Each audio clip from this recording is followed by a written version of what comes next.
21,600 श्वास जो प्रतिदिन निकल रही है, ऐसी कोई श्वास नहीं है जो भगवान का भजन नहीं करना चाहती। प्रत्येक श्वास परमात्मा का नाम लेना चाहती है, प्रत्येक श्वास भगवान की भक्ति करना चाहती है।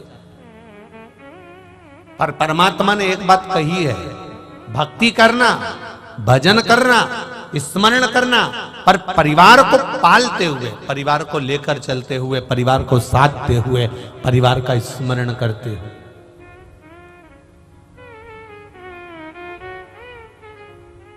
अपने परिवार को संभालते हुए चलो।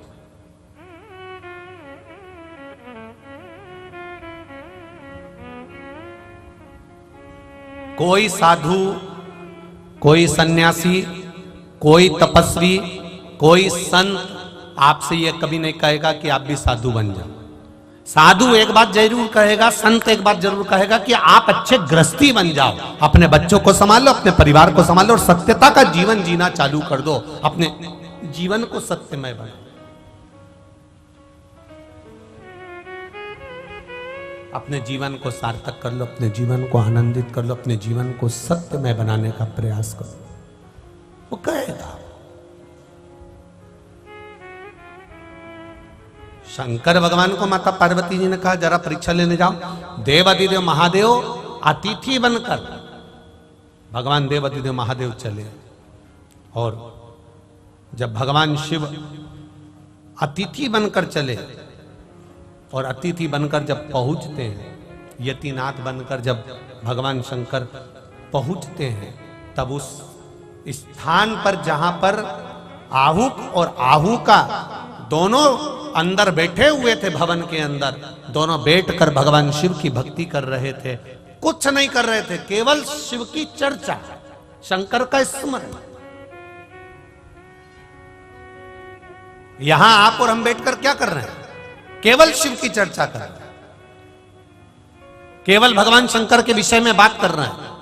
और जिसकी बात करी जाती है, जिसके विषय में बात करी जाती है, जिसके विषय में बात करते हैं, ये बात करते करते करते करते हम लोग जो आपस में भगवान शंकर का गुणगान करते हैं, ये महादेव तक वो बात पहुंच ही जाती है कि कोई बैठकर मुझे याद कर रहा है, कोई बैठकर मेरा भजन कर रहा है, कोई बैठकर मेरा गुणगान कर रहा है, ये उसके स्मरण में आ जाए।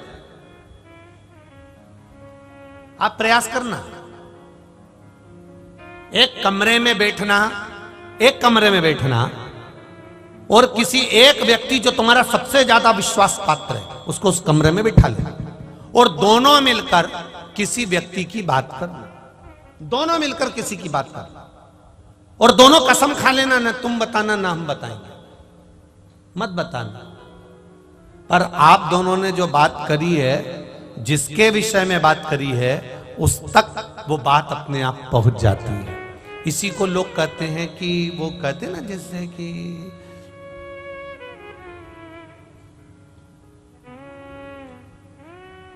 मकान,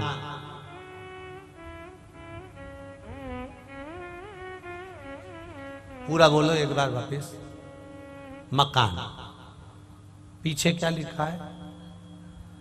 कान।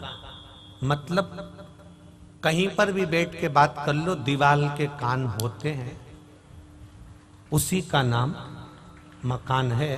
वो सुनती है, बल लेती है, हमारे मुख से निकला हुआ शब्द ये वायुमंडल के द्वारा वहां तक पहुंच जाता है जिसकी हम बात कर रहे होते हैं। उसी तरह हमारा देवादिदेव महादेव बैकुंठ में नहीं रहता, हमारा देवादिदेव महादेव कहीं इंद्रलोक में नहीं रहता, हमारा देवादिदेव महादेव इसी पृथ्वी पर रहता है। हम यहां बैठकर चर्चा करेंगे तो वहां तक ये तरंग पहुंच ही जाती है, पहुंचती है।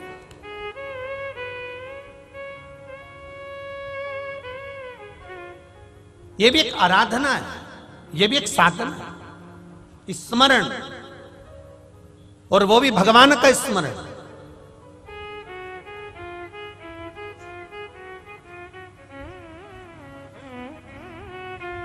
एक लड़के ने एक प्रश्न करा था परवणी में कि गुरुजी,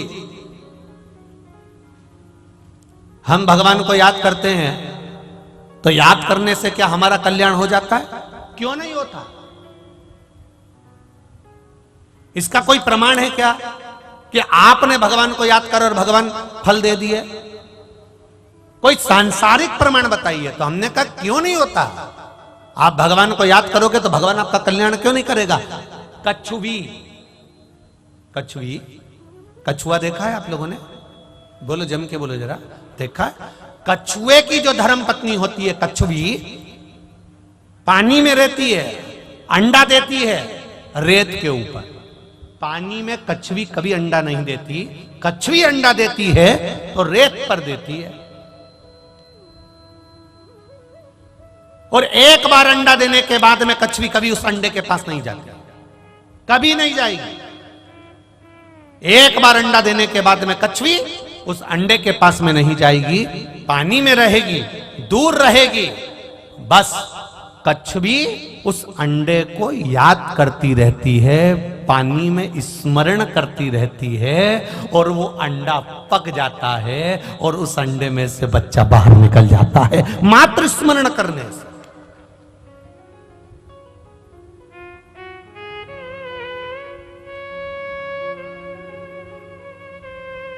मात्र स्मरण करने से। कितना विचित्र है। यहां गर्भ में 9 महीना रखना पड़ता है, तब जाकर बच्चा पक पाता है। 9 महीना रखना पड़ता है। 6 महीना का भी होगा तो पका नहीं है, 7 महीने का भी होगा तो श्रेष्ठ नहीं है, 8 महीने का भी होगा तो श्रेष्ठ नहीं है, 9 महीने का बच्चा होगा तो श्रेष्ठ माना जाएगा। बुद्धि भी है, विवेक भी है, सुंदर भी है, स्वरूप भी है, शरीर भी पूरा है, इसमें कुछ कमी नहीं है। पका है, पूरा पका, गर्भ के अंदर पका।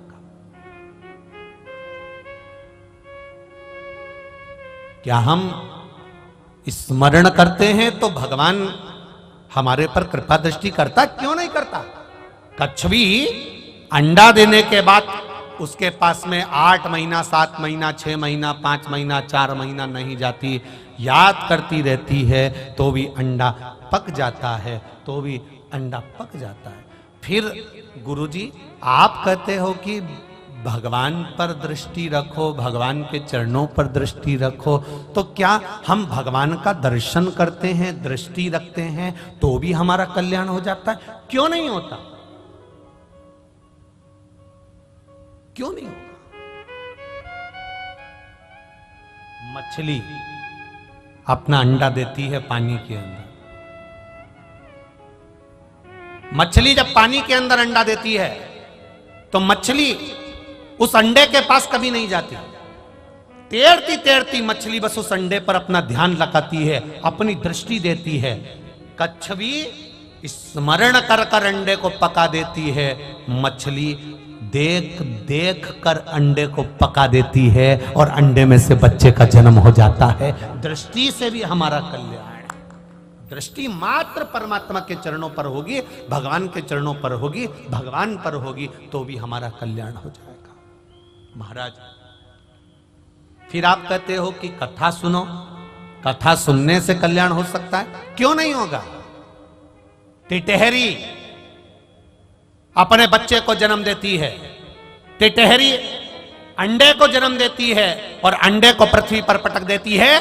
टिटहरी उस अंडे के पास में कभी नहीं आती। टिटहरी बस एक काम करती है, आकाश में उड़ती है और चिल्लाना चालू कर देती है। इतनी चिल्लाती है, इतनी चिल्लाती है कि टिटहरी के शब्द से अंडा पक जाता है, उसका बच्चा जन्म ले लेता है। उसी तरह भगवान की कथा जब होती है, हम सुनते हैं, गर्जना होती है, शब्द निकलते हैं, मंदिर में घंटियां बजती है, घंटाल बजते हैं, उसके शब्द जब निकलते हैं तो हम जैसे जीवों का कल्याण अपने आप हो जाता है। ये शब्द की गर्जना। और महाराज आप कहते हो कि शिव मंदिर में जाओ, शंकर जी का स्पर्श कर लो, चरणों का स्पर्श कर लो, भगवान के मंदिर की देहली का स्पर्श कर लो। स्पर्श से क्या मतलब है? हमारा कहना है मोरनी अपने बच्चे को जब जन्म देती है, मोरनी अंडे को जब जन्म देती है, तो मोरनी अपने अंडे को कहीं छोड़कर नहीं जाती, उसके स्पर्श में, उसके साथ, उसके ऊपर बैठी रहती है, स्पर्श में लगी रहती है, तो वो अंडे से बच्चा जन्म ले लेता है। हम भगवान के चरण पकड़ लेते हैं तो हमारा भी कल्याण हो ही जाता है। ये स्पर्श, स्मरण, जरा ध्यान देना। पहले नंबर पर क्या है? बोलो, जम के बोलो जरा। स्मरण, याद करना। दृष्टि, दर्शन करना, भगवान का दर्शन। शब्द, कथा सुनना, बोलना। और चौथे नंबर पर है स्पर्श। ये चार चीजों में से अगर हमने एक चीज भी अपनी जिंदगी में उतार ली तो ये निश्चित है कि मेरा देवाधिदेव महादेव आपको मिलेगा जरूर। हर हर महा, वो मिलेगा जरूर। आपकी भक्ति, आपका विश्वास, आपकी दृढ़ता, आपका आनंद वहां तक होना चाहिए। मैंने तेरे ही भरोसे, ओ बाबा तेरे ही भरोसे, हवा बिच उड़ते जावागे, बाबा डोर हटो छड़ीला में कढ़ी जावागे। भोले मैं तेरी पतंग, शंभो मैं तेरी पतंग, हवा बिच उड़ते जावागे, बाबा डोर हटो छड़ीला में कटी जावागी। भोले मैं तेरी पतंग। आप स्मरण करिए, आप दृष्टि रख लीजिए, आप शब्द सुन लीजिए, आप स्पर्श कर लीजिए, उसमें हमारा कल्याण है। पहुंच गए देवाधिदेव महादेव यतिनाथ बनकर, अतिथि बनकर। इसलिए हमारे सनातन धर्म में कहा जाता है अतिथि देवो भव। इसलिए हमारे यहां कहा जाता है, आज भी हमारे यहां वल्लभ पुष्टि मार्ग में कहते हैं, अगर घर में कोई परम भगवती वैष्णव आ जाए तो समझ लो स्वयं ठाकुर जी आकर विराजमान हो गए। ये हमारा पुष्टि मार्ग कहता है, ये हमारा पुष्टि मार्ग कहता है।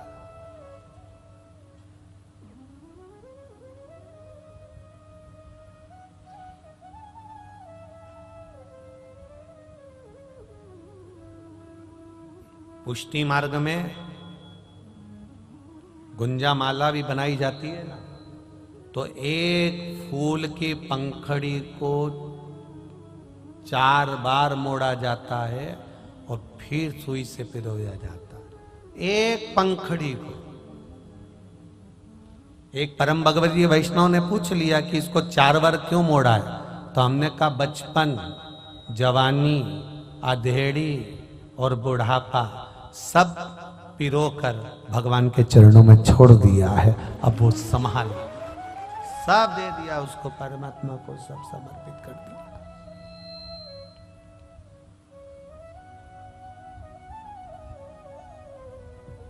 सब भगवान को दे दिया, अब बच्चा क्या?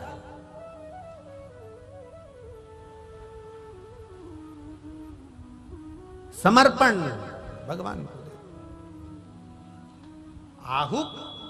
आहुका के परीक्षा लेने के लिए देवाधिदेव महादेव पहुंच रहे हैं।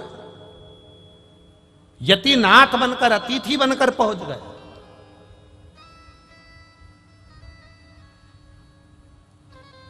दरवाजा बजाया, अंदर कोई है? दरवाजा खोलिए। अंदर कोई है? दरवाजा खोलिए।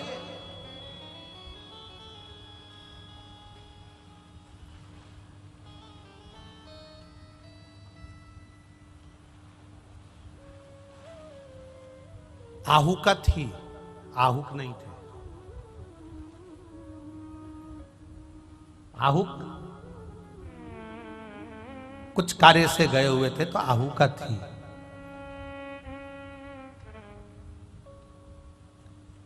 अमृत पीने वालों को क्या कहते हैं? देव। और विष पीने वाले को क्या कहते हैं? जम जम के बोलो जरा, महादेव। 33 कोटि देवता,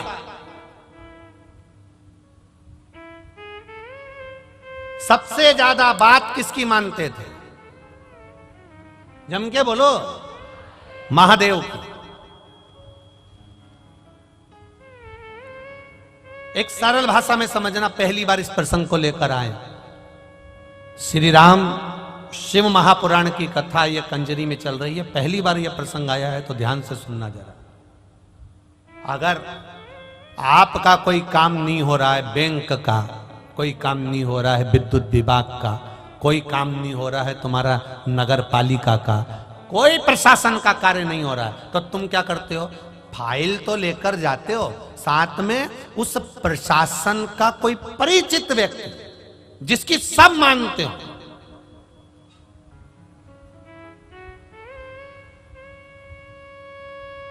जिसकी सब सुनते हो। विधायक जी, आप हमारे साथ चल चलोगे क्या? हमारा ये कार्य है, आप कर लोगे क्या? महात्मा जी, आप हमारे साथ चल चलोगे क्या? हमारा ये कार्य कर दोगे?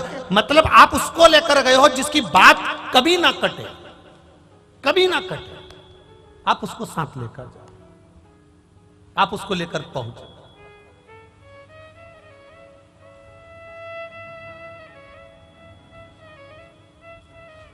बबीता बेन, जिसका प्रश्न है हालोल से, जिन्होंने सीहोर मैसेज करा है, बबीता बेन हालोल वाली, कि हम भगवान के पास में अपना काम करवाना है तो भगवान के पास जाएं तो हम क्या लेकर जाएं? जैसे कोई विधायक को ले जाता है, कोई अध्यक्ष को ले जाता है, कोई किसी को साथ ले जाता है, तो प्रशासन का कार्य हो जाता है। हम किसको लेकर जाएं? अरे भाई, हमारे सनातन धर्म में तो पहले से कहा गया है कि मंदिर जाओ तो श्रीफल लेकर जाओ। क्या लेकर जाओ? श्रीफल। श्रीफल किसका प्रतीक है? अरे बोलो तो जम के, श्रीफल किसका प्रतीक है? देव अधिदेव महादेव का। शंकर जी के भी 3 नेत्र हैं, तो श्रीफल में भी आज जाकर श्रीफल की जटा को निकाल कर देखना, उसमें 3 नेत्र मिलेंगे। शिव जी की भी जटा है, तो श्रीफल की भी जटा है।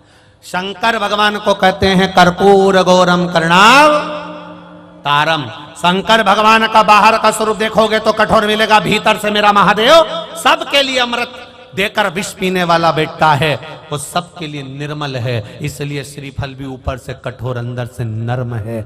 उसको कहते हैं महामृत्युंजय, रोग को हरने वाला। तो श्रीफल का पानी, नारियल का पानी भी रोग का हरण करता है, इसलिए उसको कर्पूर गौरम कहा जाता है। शिव के 3 नेत्र हैं, श्रीफल के 3 नेत्र हैं। शंकर की जटा है, श्रीफल की जटा है।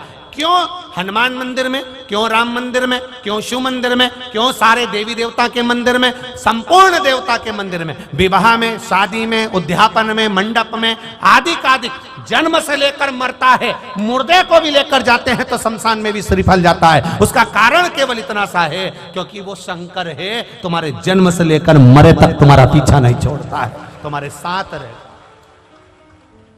किसी गुरु को बुलाना है, श्रीफल दे देते हैं। किसी से काम निकालना है, श्रीफल दे देते हैं। किसी का सम्मान करना है, श्रीफल दे देते हैं। क्यों? क्योंकि शंकर जब उसके हाथ में पहुंचता है, शिव उसके करीब में पहुंचता है। शंकर जब उस मंदिर में पहुंचता है, हम राम जी के मंदिर पहुंचे, हनुमान जी के मंदिर पहुंचे, देवी जी के मंदिर पहुंचे, देवता के मंदिर पहुंचे, हम नारियल ले गए, श्रीफल ले गए। श्रीफल ले जाकर हमने जब दिया तो देवता प्रसन्न हो जाते हैं कि मेरा महादेव आ गया है, इसकी पहचान बहुत ऊपर है, इसकी फाइल निपटाना पड़ेगा।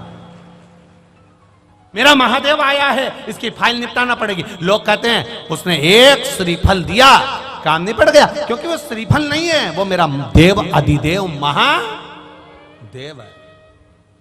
उसको पहचान नहीं है लोगों को, बस कह दिया नारियल है, श्रीफल है, पहचान।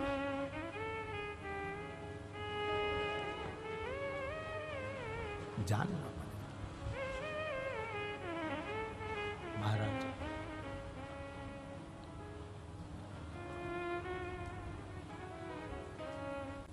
अब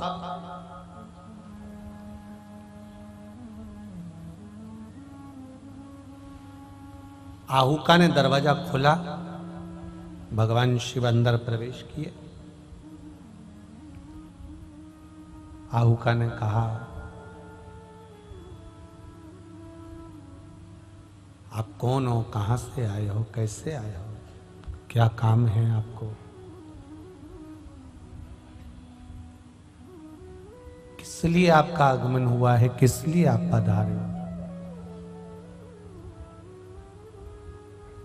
आपके आने का कारण क्या है।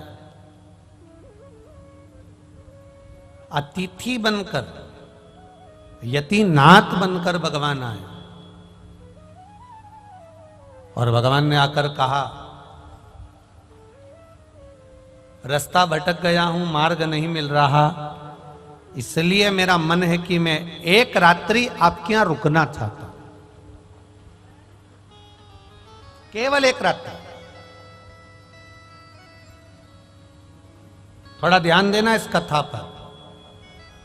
भजन करने वाला, कोई साधु हो, कोई सन्यासी हो, कोई तपस्वी हो, कोई संत हो, कोई महात्मा हो, कोई भक्त हो, कोई भगवान का भजन करने वाला हो, कोई कीर्तन करने वाला हो, कोई मंत्र जाप करने वाला हो, कोई स्मरण करने वाला हो, कोई ठाकुर जी से लाड़ लड़ाने वाला हो, कोई संतों की सेवा करने वाला हो, कोई भगवंतों की सेवा करने वाला हो। शिव महापुराण की कथा कहती है, अगर उस नगर में बहुत बड़ा सेठ रहता हो, बहुत धनिक व्यक्ति रहता हो, और उस नगर में कोई भक्त रहता हो, कोई साधु, कोई सन्यासी, कोई तपस्वी, कोई साधक, कोई उपासक रहता हो, तो शिव पुराण कहती है उस धनिक के यहाँ मत रुकना, एक बार भजन करने वाले के यहाँ रुक जाना। भगवान के भक्त के यहाँ, भगवान के स्मरण करने वाले के यहाँ, भगवान की अविरल भक्ति को धारण करने वाले के यहाँ, भगवान के मूल मंत्र को जपने वाले के यहाँ अगर रुकोगे तो उसका लाभ क्या होगा। उसका लाभ यह होगा कि आप जितनी देर उसके यहाँ रुके हो, वो जितना समय भजन करेगा, उस भजन का पुण्य आपके खाते में भी जाता चले जाएगा, ये निश्चित है।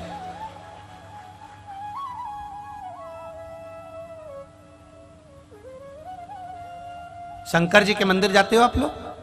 हाथ उठाओ, कौन कौन जाता है जरा। सब जाते हो? रख लो रख लो रख लो, वापिस रख लो रख लो। शिव जी के मंदिर जाते हो? घर से जल लेकर जाते हो? हाथ उठाओ, कौन कौन ले जाता है? सभी लोग ले जा रहे हो ना? हाँ, बहुत जरूरी है, घर से लेकर जाना। क्यों लेकर जाना? क्योंकि घर में 10 तरह के लोग रहते हैं, 10 तरह के विचार होते हैं, 10 तरह की बातें होती है, 10 तरह का क्रम होता है। जब हम घर से 1 लोटा जल देवादिदेव महादेव को चढ़ाना प्रारंभ करते हैं, घर का जल, अपने घर का जल जब हम देवादिदेव महादेव को चढ़ाना प्रारंभ करते हैं, भगवान शिव को देना प्रारंभ करते हैं, तब हमारे घर की बात हम भले महादेव को बताएं चाहे ना बताएं, पर परिंडे में से, हंडे में से, मटके में से 1 लोटा जल जब जाता है, हम नहीं बोलते महादेव को, पर महादेव उस जल को देखकर पहचान जाते हैं कि इसकी क्या तकलीफ क्या है। केवल जल देख।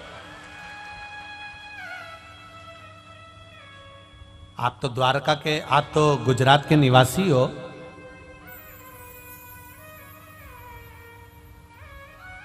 द्वारका जी भी आप ही के पास में है। सुदामा जी भगवान कृष्ण के यहां गए थे, क्या लेकर गए थे? जम के बोलो जरा। चावल।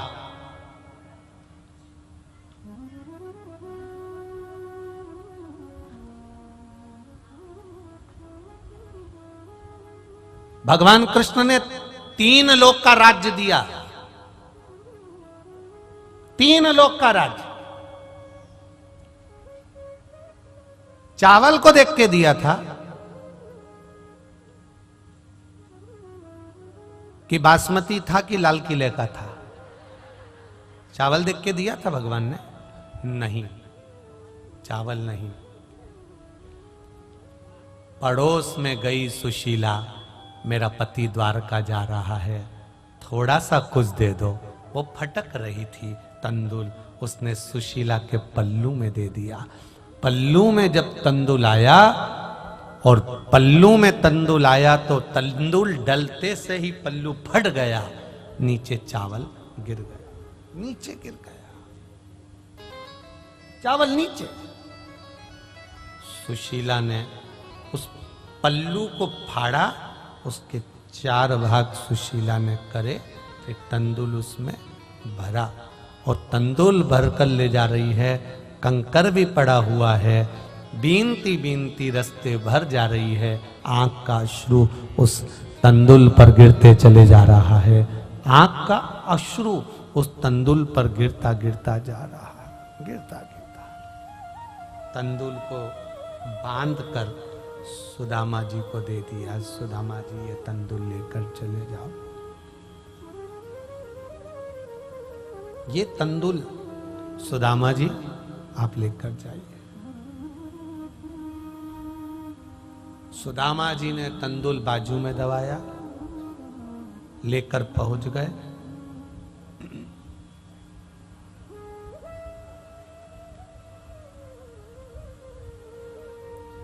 लड्डू 25 दिन का बासी हो। कितने दिन का? 25 दिन का। पर उसकी पैकिंग डब्बा 1 नंबर का हो। डब्बा खोलने वाला 25 दिन का बासी लड्डू जरूर खाएगा, अगर डब्बा अच्छा है तो। डब्बा अगर अच्छा है तो।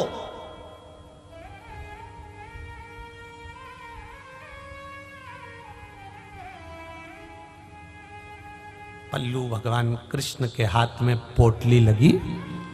द्वारिकाधीश ने वो पोटली को जो खोला तो तंदुल तो अपनी जगह थे, पर वो साड़ी का पल्लू झरझर हो रहा था।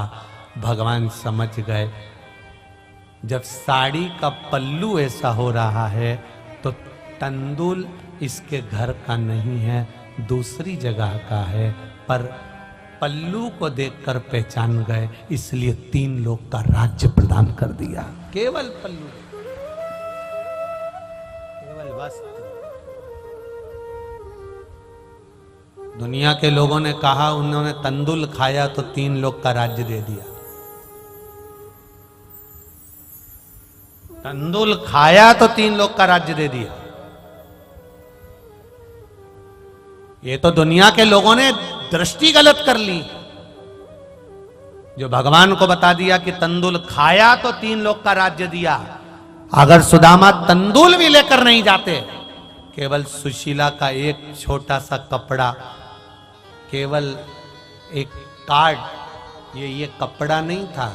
जैसे कोई आप किसी से मिलने जाओ, कंपनी वाला आता है तो अपना विजिटिंग कार्ड देता है, मेरा नाम ये है, मैं इस कंपनी का मालिक हूँ, मैं ये हूँ, मैं ये हूँ। उसने अपना कार्ड दिया।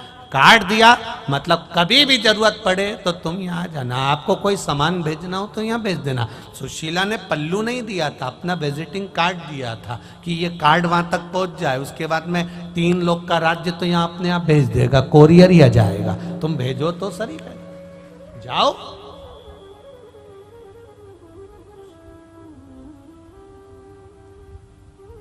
इतना बड़ा गांव छोड़कर, इतना बड़ा शहर छोड़कर, इतना बड़ा गांव छोड़कर, इतना बड़ा शहर, हालोल जैसा शहर, उधर हालोल है, यहां से ज्यादा बड़ी बस्ती है, हालोल जैसा शहर छोड़कर मेला भोलानाथ ये कंजरी में क्यों आया? क्योंकि भोलेनाथ को चाहिए, दिल देखता है, भाव देखता है, और केवल दिल और भाव के सिवाय कुछ।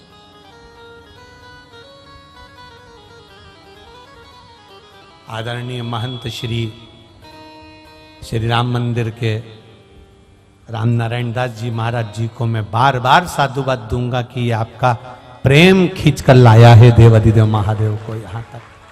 प्रेम आपका, आपकी करुणा, आपकी वात्सल्यता, राघव जी की कृपा,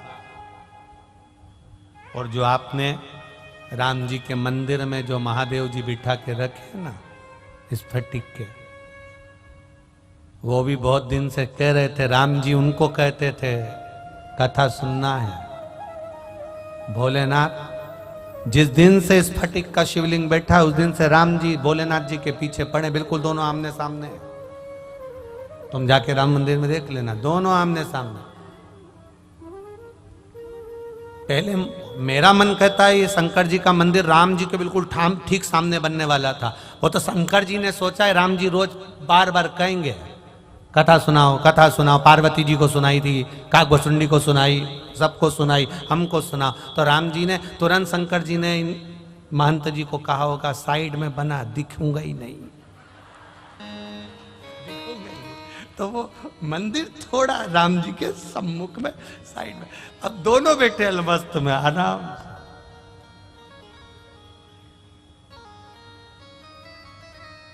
होना थी कई, हो गई कई। ये विश्वास जागृत है, आपका भरोसा, और जो दिल से सुनता है। पत्र देखिए बहुत सारे हैं, बहुत पत्र। एक पत्र तो ये देखो, शादी की पत्री का कम से कम काम तो आ रही है, यही खुशी की बात है। बाद में तो कहीं चली जाती थी, अब तो लिखने के भी काम आ रही हो। बच्चे का फोटो देखो पहले तो। जितने लोग आस्था चैनल पर कथा सुन रहे हैं, जितना प्रेशर बढ़ाओ बाबू, जितने लोग आस्था चैनल पर कथा सुन रहे हैं, और ये फोटो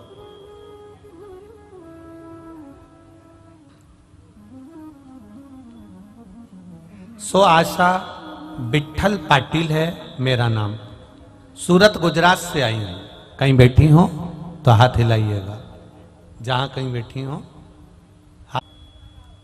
आप ही हैं, दोनों हाथ हिला दो एक बार। श्री शिवाय नमस्तुभ्यम।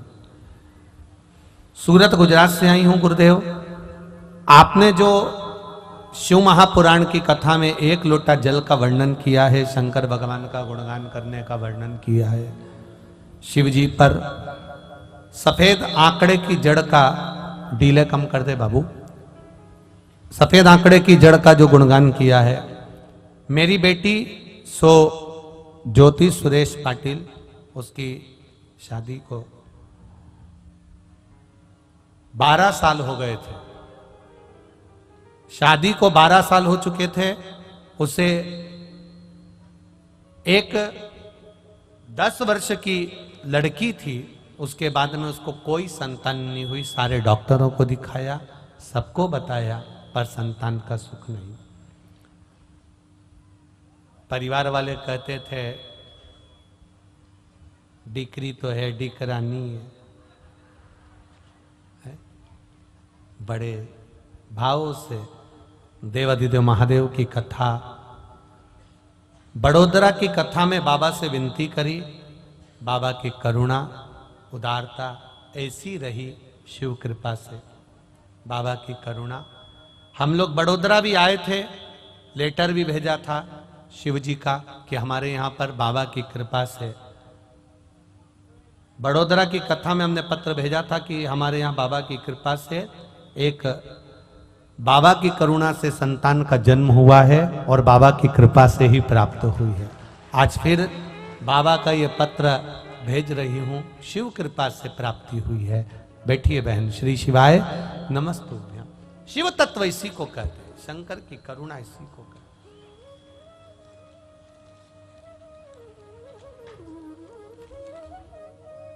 आप शिव की भक्ति को,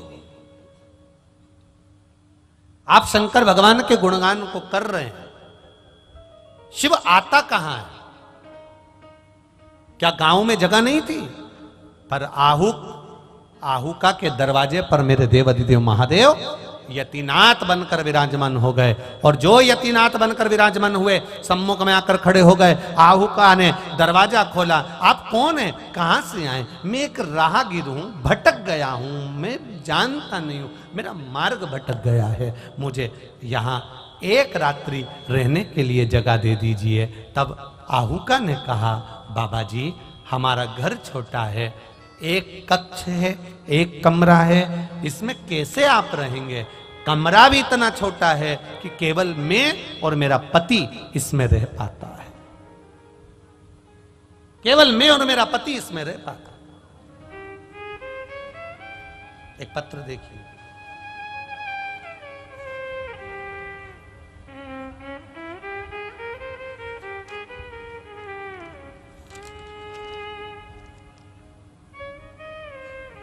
मैं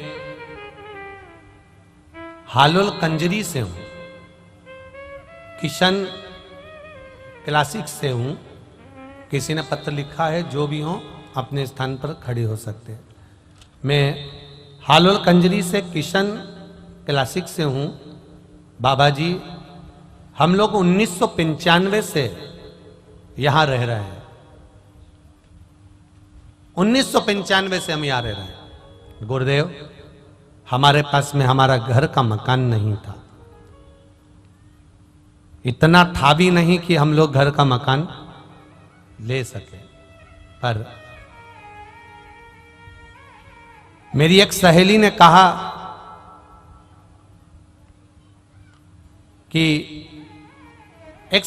कहा कि मैं एक वीडियो भेजती हूं, उसमें पशुपति व्रत का वर्णन है, तो उसको कर एक बार। 1995 से मकान नहीं है, एक बार अगर व्रत करेगी और बाबा सुन लेगा तो अच्छी बात है। उसने क्लिप भेजी, मैं आपको नहीं जानती थी, ना आपको कभी सुना था, ना कभी देखा था, केवल वो क्लिप सुनी थी, आपका नाम भी नहीं जानती थी कि कौन सा महाराज है। मैंने पशुपति व्रत किया, बाबा की कृपा देखिए गुरुदेव, कोई पैसे की व्यवस्था नहीं, कोई धन नहीं, कोई वैभव नहीं। 1995 से बस ऐसे ही रह रहे थे किराए के मकान में, और बाबा ने कृपा कर दी। पहला व्रत कर कर दरवाजे पर केवल आकर दिया जलाया, और रात्रि को पति आकर बोला कि मैंने एक मकान बुक कर दिया। ये शिव तत्व, ये शंकर है, ये ओघड़ी है, ये दया है। केवल दरवाजे पर एक दिया जलाया, और पति ने आकर शाम को कह दिया कि मैंने एक मकान बुक करा है। मैंने उसको कहा कि पैसे की व्यवस्था क्या होगी, तो कहता है चिंता मत करो, कहीं ना कहीं से तो कुछ ना कुछ होगा ही, कहीं ना कहीं से कुछ ना कुछ करेंगे, उधार ले लेंगे, कहीं से लाएंगे, या फिर लोन ले लेंगे। गुरुदेव, दूसरा पशुपति व्रत कर कर आई, और पति ने कहा उधार लेने की जरूरत नहीं है, बाबा ने उसकी व्यवस्था कर दी है, और मकान मेरा हो गया। ये शिव तत्व है, ये शंकर, ये ओघड़ी है, ये शिव है। तेरी कृपा बिना न हिले एक भी अनु, लेते हैं श्वास तेरी कृपा से तनो तनो। बखान क्या करो मैं राखो के ढेर का, चपटी भभूत में है खजाना कुबेर का। ये शिव तत्व है, ये शंकर। नहीं है मकान, छोटा सा है। संत, साधु, तपस्वी, जोगी, सन्यासी, साधक, उपासक, और जो भगवान का भक्त होता है वो बहुत बड़ा महल नहीं बनाता, उसको जितनी जगह में बैठकर भजन करना है उतनी जगह बना लेता है। झोपड़ी बनाकर राम राम कृष्ण कृष्ण शिव शिव जपता रहता है। अब कोई आ गया, अतिथि कोई आ गया, कोई आया, कोई दूसरा संत, कोई अतिथि, कोई साधक, कोई तपस्वी, कोई साधु सन्यासी आ गया, तो जो साधक होता है, तपस्वी जो होता है, भजन करने वाला होता है, अपनी झोपड़ी छोड़ देता है, अतिथि को अंदर सुला देता है, खुद पेड़ के नीचे जाकर सो जाता है। अतिथि देवो भव का नियम वही हुआ। आहुका ने कहा महाराज जी हमारे पास सोने की जगह नहीं है, हम पति पत्नी एक कुटिया में रहते हैं, हमारे पास में सोने की जगह नहीं है। यतिनाथ कहते हैं भगवान शंकर जो अतिथि बनकर आए हैं, उन्होंने कहा मुझे तो यहीं रहना है, मैं कहां जाऊंगा आधी रात को।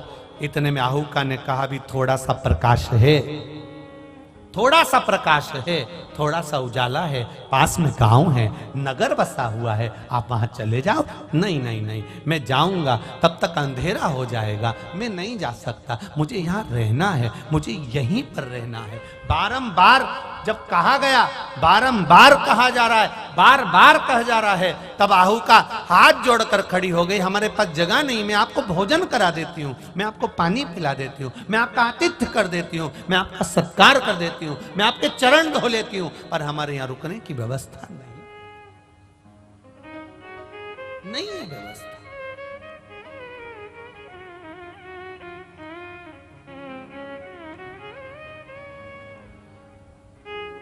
आहू काना हो गया, आहूक आ गया। आहूक ने आहूका के शब्द सुने, जो अतिथि से कह रही है कि हमारे यहां सोने की जगह नहीं। आहूक ने हाथ जोड़कर आहूका से कहा, कोई बात नहीं,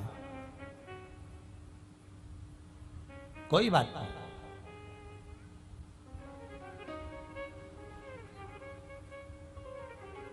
आहूक कहता है कि मैं बाहर सो जाऊंगा,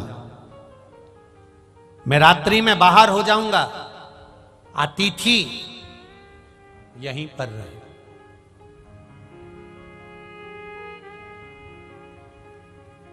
मेरी धर्म पत्नी भी बाहर हो जाएगी, आप इस कक्ष में निवास करो। शिवजी मुस्कुराकर बोले, स्त्री, नारी, घर की स्त्री बाहर जाकर सोएगी, अच्छा लगेगा?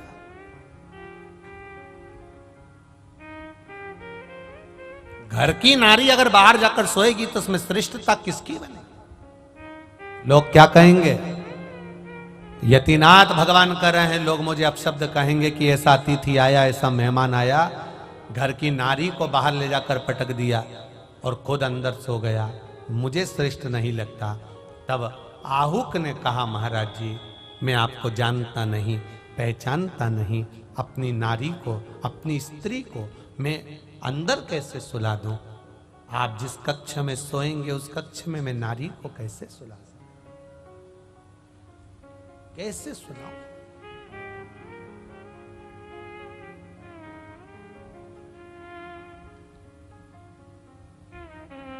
कभी कभी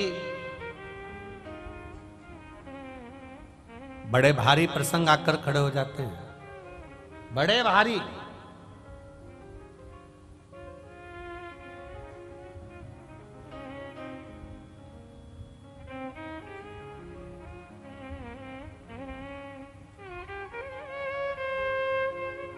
बहुत परीक्षा देना पड़ जाती कभी कभी।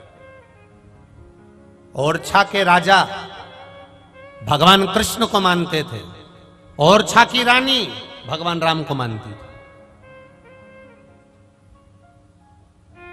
श्री विट्ठलनाथ जी ने, गोसाई जी ने, ओरछा के राजा पहुंचे गोसाई जी के सामने, महाराज हाथ जोड़कर खड़े हैं गोसाई बाबा के सामने, विट्ठलनाथ जी के सामने, गोसाई जी के सामने। महाराज जी, ठाकुर जी की सेवा दे दीजिए, मुझे ठाकुर जी की सेवा दे दीजिए, ठाकुर जी की सेवा दे दीजिए। गोसाई जी ने कहा, महाराज तुम राजा हो, अगर ठाकुर जी की सेवा में लग जाओगे तो संसार की सेवा नहीं कर पाओगे, अपने राज्य की सेवा नहीं कर पाओगे।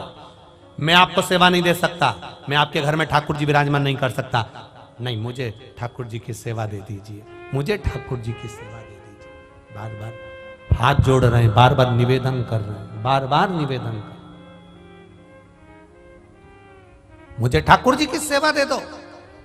ओरछा के राजा हाथ जोड़कर खड़े थे तो गोसाई जी ने कहा, मैं तुम्हें एक सेवा देता हूं, जो गले में तुलसी की माला पहनकर आए, मस्तक पर तिलक लगाकर आए, जो परम भगवदीय वैष्णव तुम्हारे यहां आए, तुम उसके चरण धोना और चरणामृत पीना, बस इतनी सेवा तुम्हें दे देता हूं, उससे तुम्हें ठाकुर जी मिल जाएंगे। इतनी सी सेवा? हाँ, बस इतनी सेवा करो। ओरछा का राजा कोई भी उसके नगर में आया, उसको सूचना मिल जाती, संत आए चरण धो लिए, साधु आया चरण धो लिए, ब्राह्मण आया चरण धो लिए, कोई भी आया मस्तक पर तिलक लगा है और गले में तुलसी की माला पड़ी है। और ओरछा के राजा ने उसके चरण धोए। सोने की थाली तैयार रखता था, सोने का कलश तैयार रखता था, रानियों को तैयार रखता था कि कोई भी आएगा चरण धोना पड़ेगा। मेरे गुरु ने कहा है चरण धो, और चरण धोने का क्रम चालू हो गया। नगर के लोग, राजा के नगर के लोग हंसने लगे, काहे का ये राजा हुआ, बताओ ऐसा पगला हर किसी के पांव धोता रहता, हर किसी के चरण धोता रहता। इसके तो मजे लेना चाहिए। गांव के लोगों ने, नगर के लोगों ने मजे लेना चाहे। जो विपरीत थे, विपरीत बुद्धि के थे, उसने मजे लेने के लिए गधे के गले में तुलसी की माला पहना दी, गधे को तिलक लगा दिया और लेकर पकड़कर पहुंच गए राजा के दरवाजे पर। महाराज महाराज महाराज महाराज महाराज महाराज, परम भगवदीय वैष्णव आया है, परम भगवदीय वैष्णव। राजा ने अपनी रानी से कहा सोने की थाली लेकर आओ। रानी एक थाली लेकर आई, क्योंकि वैष्णव के दोनों चरण एक थाली में धोते थे। राजा ने आवाज लगाकर बोला एक थाली नहीं, 4 लेकर आना। आज मेरे गोवर्धन नाथ ने बड़ी कृपा करी है। परम भगवदीय वैष्णव 2 पांव से आता था, 4 पांव से आया, 4 पांव से परम भगवदीय वैष्णव आया है। 4 सोने की थाली लाई जाए, 4 कलश जल लाया जाए, गधे के पांव सोने की थाली में रखे, धोए और धोए चरण को चरणों इकट्ठा करा। बस पीने ही वाला था, इतनी देर में उस गधे में से मेरा गोवर्धन नाथ प्रकट होकर दर्शन दे देता, मेरा ठाकुर, मेरा कृष्ण आकर दर्शन दे देता है कि तूने अपने गुरु का कहना माना। और गुरु ने कहा था जो कंठी पहनकर आए, तुलसी की माला पहना हो, मस्तक पर तिलक लगा हो, उसके चरण धोकर चरणों तक लेना। तूने गुरु के वचन को निभाया, इसलिए मैंने तेरे गुरु के वचन को याद कर कर तुझे दर्शन दिया है। साधारण नहीं है। अगर आपने सुना, जैसे उस माता ने सुना कि उसकी सहेली ने कहा कि 1 लोटा जल समर्पित कर, 1 लोटा जल अगर आप चढ़ा रहे हो, किसी गुरु के कहने पर आप शंकर के मंदिर जा रहे हो, भगवान की भक्ति कर रहे हो, 1 लोटा जल शिव जी को चढ़ा कर आ रहे हो, शंकर के द्वार जाकर आ रहे हो, एक बेलपत्र चढ़ा रहे हो, एक चावल का दाना चढ़ा रहे हो, एक फूल की पंखड़ी भी आप शिव जी को चढ़ा रहे हो, शंकर के मंदिर के सामने से निकलकर भी आप मुस्कुरा कर जा रहे हो। अगर इतना भी नहीं बनता तो शिव के शिखर का दर्शन कर रहे हो, तो भी तुम्हारे जीवन का कल्याण निश्चित है, उसमें कुछ भी विपरीतता नहीं।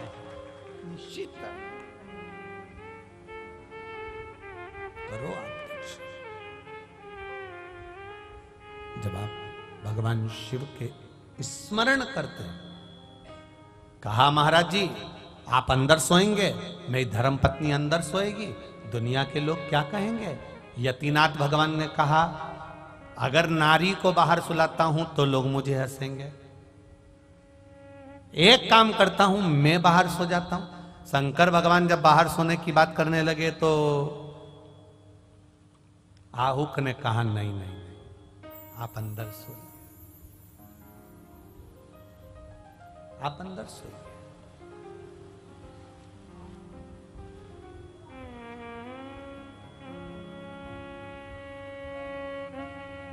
कितना विचित्र संवाद है। दुनिया के लोग कहते हैं हमारे घर में हमने भगवान का मंदिर भी बनाया है।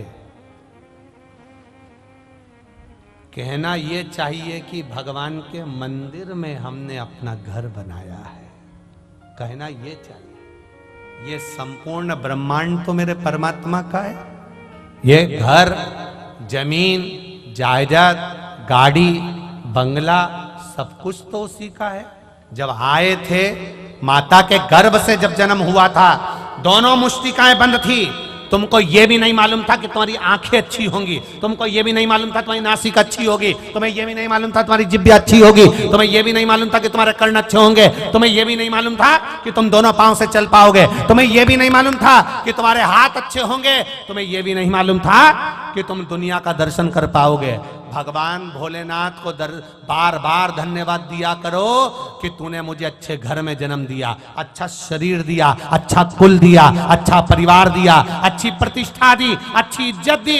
अच्छा हुआ भोलेनाथ तूने किसी लाल बत्ती चौराहे पर, 3 बत्ती चौराहे पर या किसी घड़ियाल चौराहे पर मुझे कटोरा लेकर खड़ा नहीं किया। ये तेरी कृपा है, मेरा पेट तू भर रहा है, ये तेरी उदार। नाम तूने दिया, इज्जत तूने दी, प्रतिष्ठा तूने दी, जायदाद तूने दी, जो दिया तूने दिया। मैं लेकर क्या आया था? कितने लोग हैं इसमें से, इसमें जितने बैठे हैं इसमें से कितने लोग हैं जो मां के गर्भ से पैदा हुए थे तो कलेक्टर थे, एसपी थे, डॉक्टर थे, इंजीनियर थे, मिनिस्टर थे। मां के गर्भ से जब जन्म लिया था तुम्हें भी नहीं मालूम था कि तुम क्या थे, तुम्हें यह भी नहीं मालूम था कि तुम सही से जिंदगी जी पाओगे कि नहीं जी पाओगे। ये तो उसकी उदारता है जो तुम्हें मिला है और उसको आप भोग रहे हो। ये उसकी उदार, ये उसकी कृपा है, ये उसकी करुणा है।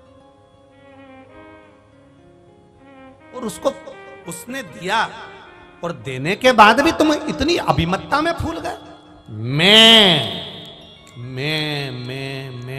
दक्ष प्रजापति कहता रहा, मैं यज्ञ करा रहा हूं, मैं कर रहा हूं। भगवान शंकर ने भी कह दिया, जो मैं करता है उसका सिर कट जाता है, बाद में वो मैं बकरा बकरी बनकर करता रहे। कट गया सिर, बाद में बकरे का मुंह लगा था, बकरे का।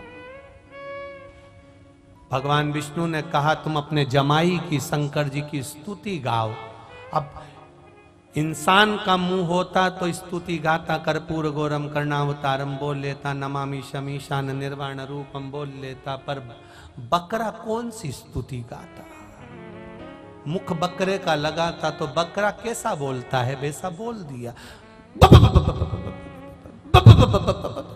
अब बकरा जैसा बकरा, शंकर जी तो भी खुश हो गए, मेरा ससुर कितनी जोरदार स्तुति कर रहा, कितनी जोरदार कर। उस दिन से देवादिदेव महादेव ने कह दिया, जैसे मेरे ससुर ने मेरी स्तुति करी, दुनिया का कोई व्यक्ति मेरी वैसी स्तुति करेगा तो मैं यही समझूंगा कि मेरा ससुर आया है। तब से आज तक लोग शंकर जी के मंदिर में जाकर चिल्लाते हैं बम बम भोले। जैसे ही बम बम बोलते हैं शंकर जी समझ जाते मेरा ससुर आ गया। और कई माताएं बम बम बोलती है तो भी महादेव समझ जाते हैं मेरी सास भी आई है, साथ में अकेले। इतना विचार करिए उस शब्द पर। आप अगर बाहर सोएंगे तो हमारी शान घटेगी, आप अंदर सोइए। देवादिदेव महादेव ने कहा मैं अंदर सो जाऊं, हाँ, पर दुनिया के लोग क्या कहेंगे? आग लगे बस्ती में, अपन रहो मस्ती में। दुनिया के लोग तो कहते रहेंगे, उनका काम है कहने का। अगर अपन दुनिया के कहने पे चलो ना तो आधे से ज्यादा तो भूखे मर जाओ। एक बार हमको बहुत तेज भूख लग रही और जजमान के घर में बैठे। अब जजमान ने लाके सामान भी बहुत सारा रखा है ऐसा टेबल पे। अब एकदम बाहर से आए थे और एकदम निपटा जाते, सब खा जाते, तो जजमान को भी लगता बताओ ये सीओर वाला महाराज तो कैसा हपसी है, पूरा खा गया। अब बड़े आश्चर्य में हम साल माल ओढ़ के बड़ी आराम से बैठे थे। अब भूख भी बहुत लग रही थी और उन्होंने तुरंत कुछ भी नहीं उठाया। जजमान ने केवल ड्राई फ्रूट्स, काजू बादाम पिस्ता में से भी, वो भी सब छोड़ के किशमिश, इसमें से 2 दाने तो लेना पड़ेंगे। हमारे तक जान जल गई कि केवल 2 दाने, केवल 2 दाने, इसमें से 2 दाने तो लेना ही पड़ेंगे। हम आशीष को देख रहा, आशीष हमको देख रहा। हमने 3 बार उसको कोनी मारा, भूख बहुत तेज लग रही है। अब हम भगवान से प्रार्थना कर रहे ये अंदर जाए तो हम निपटा जाए, ये जाए तो बस। ये अंदर पहुंची और अपन खाए। अब वो भी इतनी चतुर थी, खुद अंदर गई पति से कह गई गुरु जी को आराम से देखते रहना। अब गुरु जी को क्या देखते रहना, वो बैठा वही सोफे पे। हमने भी उनसे पूछा कैसे हो, बढ़िया, क्या काम काज है, बस यही काम काज है। हमको लग रहा है तुम्हारा मोबाइल बज रहा है। इतने में पति बोला नहीं नहीं वो अंदर देख लेगी। बहुत इंतजार करा, बहुत। वो तो उनके घर की एक बूढ़ी सी माँ, माँ तो माँ होती है, माँ तो माँ होती है। जब माँ ब्रह्मा विष्णु महेश का चेहरा पहचान सकती है तो संत का भी चेहरा पहचान सकती है। बूढ़ी माँ थी, आई, महाराज जी यात्रा में कोई तकलीफ तो नहीं हुई? हमने कहा नहीं माता जी बढ़िया आराम से आ गए। तुम तो कुछ ले ही नहीं रहा। हमने कहा आप चालू करो, तुम तो कुछ ले ही नहीं रहा। हमने कहा बस इसी का इंतजार था। बहू बोल कर गई थी इसमें से 2 दाने तो लेना ही पड़ेंगे, और ऊपर से एक बिठा के चली गई, देखते रहे। बस केवल दमदार तो एक आई, इसमें से तुमने तो कुछ लिया ही नहीं। इतनी देर तो अपन छोड़े। ढोकला ऐसा निपटाया कि ढोक लगाने के लिए जरा सा भी नहीं बचा, सब निपटाया। सोचे होगा, शर्म करे सो तो गए। अब बाबा बोले, शिवजी ने कहा मैं यहां, लोग क्या कहेंगे? आहूक ने कहा दुनिया के लोग कहेंगे, कहते रह जाएंगे। आप भीतर सोइए, मुझे मेरी धर्म पत्नी पर पूर्ण विश्वास, पूर्ण भरोसा, और आप पर भी है। अतिथि आया है, भगवान के तुल्य आया है, ये नुकसान नहीं दे सकता। ये मेरा विश्वास करता है, ये मेरा भरोसा करता है, ये मेरा विश्वास करता है। भगवान यतिनाथ बनकर उसके घर में विश्राम कर रहे थे। आहूक आज बाहर गया, बाहर उसको नींद नहीं आ रही थी, धनुष बाण लेकर बैठ गया। अंदर यतिनाथ सो रहे हैं, अतिथि सो रहा है, धर्म पत्नी सो रही है, ये बाहर भ्रमण कर रहा है, घूम रहा है। इतनी देर में एक जंगली जानवर आया और आहूक को खा गया, निपटा गया, समाप्त कर दिया। शव पड़ा है, वो भी उधेड़ा हुआ।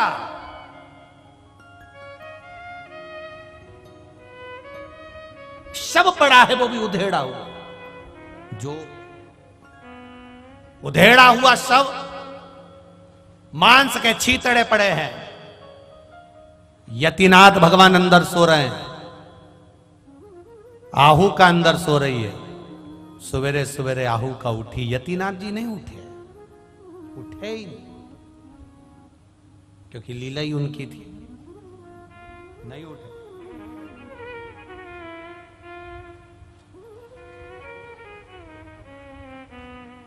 भगवान नहीं उठे, लीला उनकी थी। जब वो लीला करता है तो कोई साधारण करता है क्या? उसको अगर अच्छा बनाना है तो बनाकर छोड़ेगा, और बुरा बनाना है तो बनाकर छोड़ेगा। उसको लीला करने में कितनी बड़ी कथा श्रीमद् भागवत कथा में आती है। जामवंत की पुत्री जामवंती से जामवंत ने भगवान कृष्ण का विवाह करा था। बकरा बकरी की छोरी कैसी होगी रे? बोलो तो रे, हालोल वालो और कंजरी वालो। बकरा बकरी की छोरी भी बकरी जैसी होगी कि नहीं होगी? अरे बोलो तो जम के। ठीक है। ऊंट की छोरी ऊंट जैसी, बांदरा बांदरी की बांदरा बांदरी जैसी, इंसान की इंसान जैसी, भैंस की भैंस जैसी, गाय की गाय जैसी।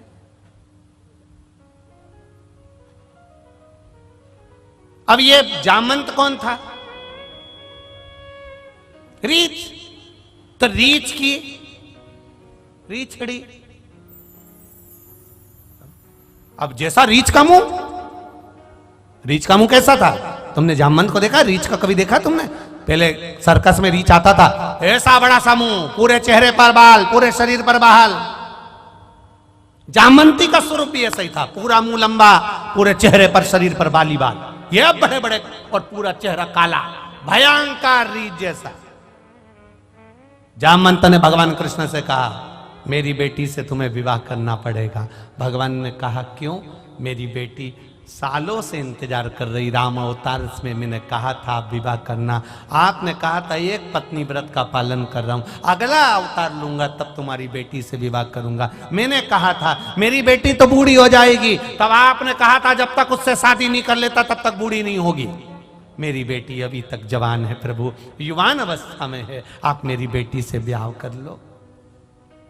भगवान कृष्ण ने पूछा जामवंत तुम्हारी बेटी दिखती कैसी है? जामवंत ने कहा बाप पर गई है। भगवान का चेहरा उतर गया, मेरे लिए ही रखी थी ऐसी, मेरे लिए, बिल्कुल तेरे जैसा लंबा मुंह, बिल्कुल तेरे जैसा चेहरे पे पूरे बाल ही बाल, हाथ पैर नख इतने ही बड़े, बिल्कुल वैसी की वैसी है। प्रभु शादी तो करना पड़ेगी। भगवान ने कहा बुलाओ जामवंती को। जामवंती को बुलाया। जो भगवान ने देखा ये तो बिल्कुल रीत जैसी दिख रही है, अब छोरी उन्हीं की थी। भगवान ने कहा शादी तो कर लूंगा जामवंती, पर शर्त एक है। क्या? जब तक मैं नहीं बोलूंगा तब तक तू अपना चेहरा किसी को नहीं दिखाएगी, ना बात करेगी ना बोलेगी। मैं जैसा कहूं बस वैसा करना, बस शादी कर लो, मैं जैसा बोलोगे वैसा करूंगी। होता है। एक पति पत्नी गार्डन में घूम रहे थे, लड़का लड़की, तो लड़की बात बात में लड़के से कह रही थी एक बार शादी तो हो जाए, मैं पूरे घर को स्वर्ग बना दूंगी, पूरे घर को स्वर्ग बना दूंगी, बस अपनी शादी हो जाए पूरे घर को स्वर्ग बना दूंगी। एक संत ने घूर कर देखा, ये पूरे घर को स्वर्ग बना देगी, घर में रहने वालों को स्वर्गवासी पहचान। भगवान ने कहा तू बोलेगी नहीं? नहीं बोलूंगी। मुख नहीं दिखाएगी? नहीं दिखाऊंगी। कपड़े ऐसे पहनना कि पूरा शरीर ढका हो, एक अंग भी ना दिखे तेरा। बिल्कुल ठीक है। शादी हो गई। भगवान ब्याह करके जामवंती को लेकर द्वारका पहुंच गए। रुक्मणी को मालूम पड़ा भगवान द्वारका नाथ आए। रुक्मणी थाली सजा के लाई। जो थाली सजा के लाई, रुक्मणी जी ने द्वारकानाथ जी की आरती उतारते समय पूछ लिया ये बाजू में खड़ी कौन है? भगवान बोले मेरी धर्म पत्नी है। रुक्मणी जी बोली मैं थी तो शरीफ प्रभु। भगवान बोले गिफ्ट में मिली है। तो गिफ्ट में मिली तो तुम लेकर आ गए? भगवान बोले बारात में, शादी में, गिफ्ट में कोई भी सामान मिलता है उसको कोई छोड़ के नहीं आता। भंगार जैसी अलमारी मिलती 5,000 की, तो भी 10,000 की बस करके ऊपर बांध कर लाते। कौन छोड़ के आता? सब लाता, हम भी लिया। रुक्मणी जी बोली इतना लंबा घूंघट, इतने लंबे लंबे कपड़े, इतना लंबा लहंगा, ये दुल्हन उन जो लहंगा पहनती है ना, लॉन्ग लहंगा, सबसे पहला जामवंती ने पहना था। ये इतना लंबा लहंगा पहनी है, शरीर नहीं दिख रहा, स्वरूप नहीं दिख रहा, मुख नहीं दिख रहा। भगवान बोले बड़ी सुंदर है, इतनी जोरदार, इतनी जोरदार, एकदम सुंदर, इसके बराबर दुनिया में कोई सुंदर नहीं। इतने में रुक्मणी जी बोली ये मुझसे ज्यादा सुंदर है क्या? भगवान बोले तू तो उसके पांव की धूल नहीं लगे, तो उसके पांव की धूल नहीं है। इतने में रुक्मणी जी ने कहा आरती बाद में उतारूंगी, पहले इसका मुंह ही देखूंगी।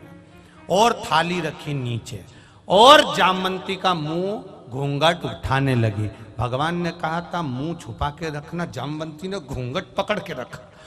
रुक्मणी जी उठाए, जामवंती फिर खींच, रुक्मणी जी फिर उठाए, जामवंती फिर खींच। इतने में रुक्मणी जी को गुस्सा आ गया, इतनी सुंदर है तो इतना इनकार कर रही है, इतना अभिमान कि अपना चेहरा तक नहीं दिखा रही। रुक जाते। आरती की थाली में से पानी लिया, हाथ में जल लेकर रुक्मणी जी ने कहा सुन रहे जामवंती, मैं तुझे श्राप देती हूं, तू ज्यादा सुंदर है ना, मैं जितनी सुंदर हूं बस उतनी सुंदर रह जा, जा। भगवान ने जामवंती को कोनी मार के कहा उठा ले, अब उठा ले। जो जामवंती ने घूंघट उठाया, भगवान के गले की हार में, रुक्मणी जी की हंसली में जो जामवंती ने अपना चेहरा देखा, इतनी सुंदर हो गई। जामवंती ने ठाकुर जी के चरण पकड़ लिए। तेरे बराबर लीला कोई नहीं कर सकता, रीछड़ी को इंसान बना दिया। ये तेरी कृपा है, ये तेरी करुणा है, ये तेरी कृपा है। तेरे बराबर कोई नहीं कर सकता। कौन करेगा? लीला शिव जी की है, शंकर जी कर रहे हैं। मर गया आहू, उसके मांस के छीतड़े छूतड़े निकल गए। बड़ा है। शंकर जी नहीं उठे, अतिथि नहीं उठा, यतिनाथ नहीं उठे। उठी आहू का उठी, और आहू का उठकर बाहर पति से मिलने के लिए गई थी। क्या देखती है, वहां तो पति मरा पड़ा हुआ है, मरा पड़ा है। रो पड़ी, बिलक पड़ी, आंखों से आंसू बहने लगा। अंदर आई, दौड़कर कहा, यतिनाथ यतिनाथ यतिनाथ। दौड़कर आकर कही, हे यतिनाथ, हे यतिनाथ, अतिथि मेरा पति मर गया है, रो रही है। यतिनाथ बाहर जाकर देखते हैं तो उसको किसी जंगली सुंगर ने उसको मार दिया है। पत्नी रो रही है। यतिनाथ कहते हैं, मेरे कारण तुम्हारा पति मारा गया है, मेरे कारण तुम्हारा पति मरा। आहूका ने कहा, तुम्हारे कारण नहीं मरा, ललाट पर लिखा होगा इतना ही उम्र, इसलिए चला गया। आपसे एक प्रार्थना करना चाहती हूं। बोलो। मेरे पति के जितने टुकड़े बचे हैं, इसको चिता पर रखा जाए।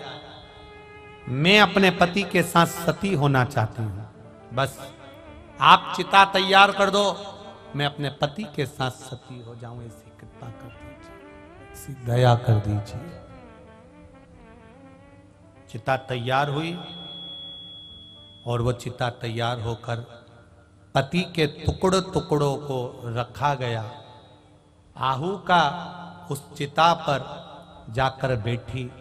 आग लगाने के लिए भी दी गई तो मेरे महादेव को दी गई, कोई था ही नहीं। अग्नि कौन देगा? कौन अग्नि देगा?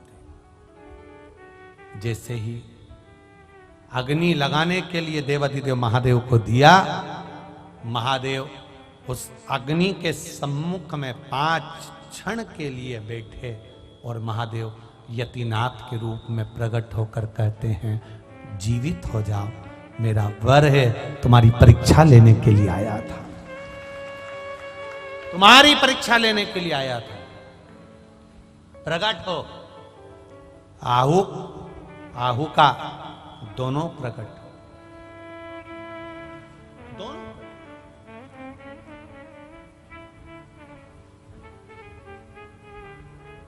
मेरे कारण एक रात्रि तुम दोनों को दूर रहना पड़ा है। मैं तुम्हें वर देता हूं, अगला जन्म आहू तेरा नल का होगा, तू राजा बनकर जन्मेगा और ये विदर्भराज भीम की कन्या दमयंती बनेगी। तुम दोनों अलग अलग रहोगे, मैं स्वयं हंस अवतार लेकर आऊंगा। शिव जी कहते हैं मेरा एक अवतार होगा हंस अवतार, और मैं उस हंस अवतार लेकर आऊंगा और नल और दमयंती तुम्हें मिला दूंगा, दोनों को मिला दूंगा। लेता है शिव परीक्षा, थोड़ा तकलीफ आ सकती है, थोड़ा दुख आ सकता है, थोड़ा कष्ट आ सकता है, फाइल थोड़ी मोटी हो सकती है, थोड़ा कष्ट ज्यादा आ सकता है, थोड़ा दुख ज्यादा आ सकता है, पर विश्वास शिव के प्रति दृढ़ बनाकर रखना। एक लोटा जल मेरे महादेव को चढ़ाते रहना, एक बेलपत्र महादेव को चढ़ाते रहना। अगर कष्ट शरीर में है, रोग है, बीमारी है, शिव का गुणगान करते रहना। ये मत सोचना 2 महीना 3 महीना करूंगी उसके बाद छोड़ दूंगी। ना ना, तेरे मंदिर में आना मेरा काम है और मेरी बिगड़ी बनाना तेरा काम है। उसके यहाँ जाते रहो, उसके द्वार जाते रहो, उसकी चौखट पर जाते रहो। जाओ उसके चौखट पर, जाओ उसके दरवाजे पर।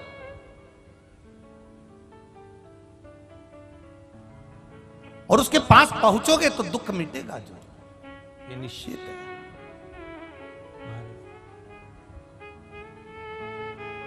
जब हम उसके पास जाकर बोलेंगे तो वो आनंद सुख की अनुभूति जरूर है। कपड़ा तकलीफ देने लगे तो समझ लेना ये मेरे साइज का नहीं है, और रिश्तेदार अगर तकलीफ देने लगे तो समझ लेना कि ये भी हमारे साइज के नहीं, यही नहीं। अगर वो तकलीफ दे रहे हैं आपको, वो कष्ट दे रहे हैं आपको, वो अगर आपको तकलीफ दे रहा है, वो आपको कष्ट दे रहा है, वो आपको तकलीफ प्रदान कर रहा है, वो आपको कष्ट दे रहा है, तो समझ लेना ये आपके साइज के नहीं। अहंकार की मत्ता में, अभिमान की मत्ता में ये बहुत ऊंचे उठ गए। अहम की अभिमत्ता में ये बहुत ऊंचे उठ गए,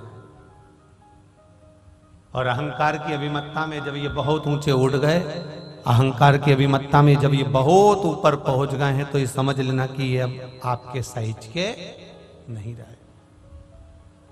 अब इनको साइज में लाना कठिन है।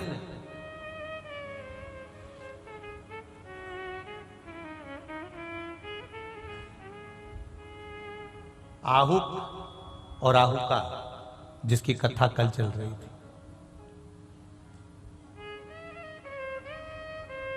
क्या इनका कोई रिश्तेदार नहीं था? क्या इनका कोई नातेदार या इनका कोई संबंधी या इनका कोई पहचान वाला नहीं था? आहुक और आहुका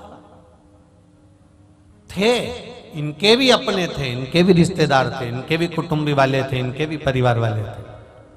पर बात केवल इतनी थी कि ये सारा घर का काम करने के बाद में, परिवार का पूरा काम करने के बाद में, भोजन आदि सारी व्यवस्था करने के बाद में, ये दोनों भगवान शंकर की भक्ति में लग जाते थे, भगवान शिव के स्मरण में लग जाते थे, भगवान शिव के आनंदमय स्वरूप में लग जाते थे।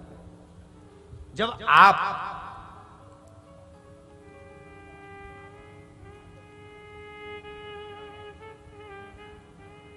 घर में बैठकर आस्था चैनल पर शिव महापुराण की कथा को सुन रहे हो,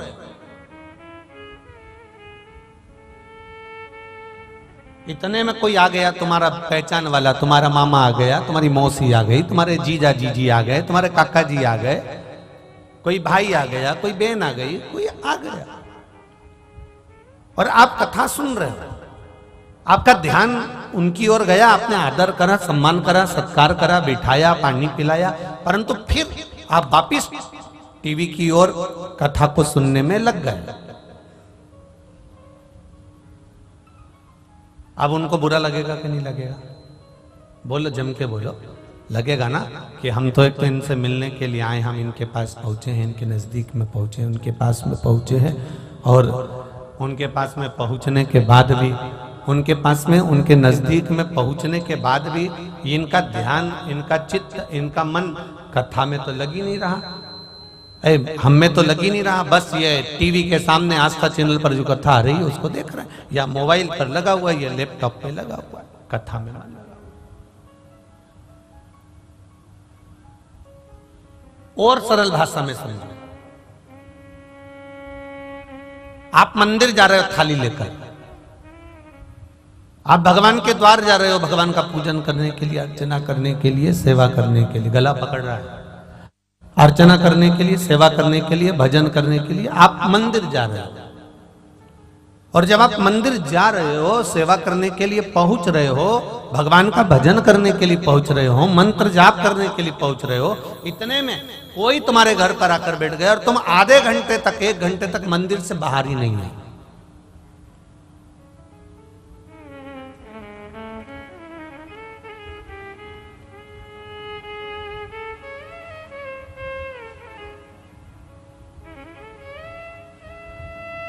अब जो आया हुआ है उसको बड़ा बुरा लगेगा,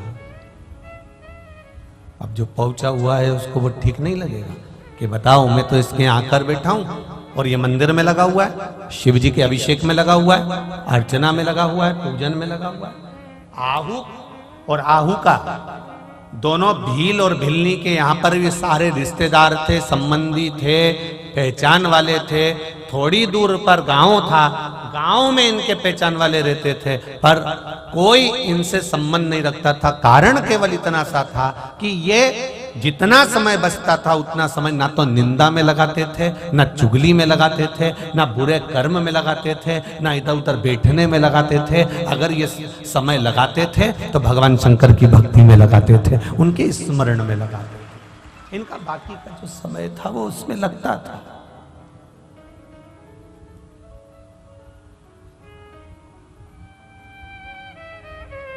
जितना समय इनका बचा वो देवाधिदेव महादेव के चरणों में लगा।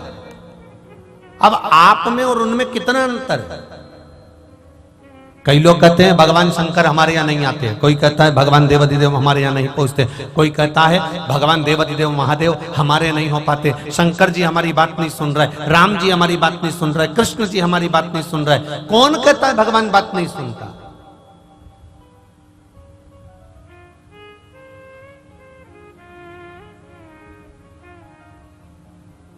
तुम्हें कहा किसने कि भगवान तुम्हारी बात नहीं सुनता?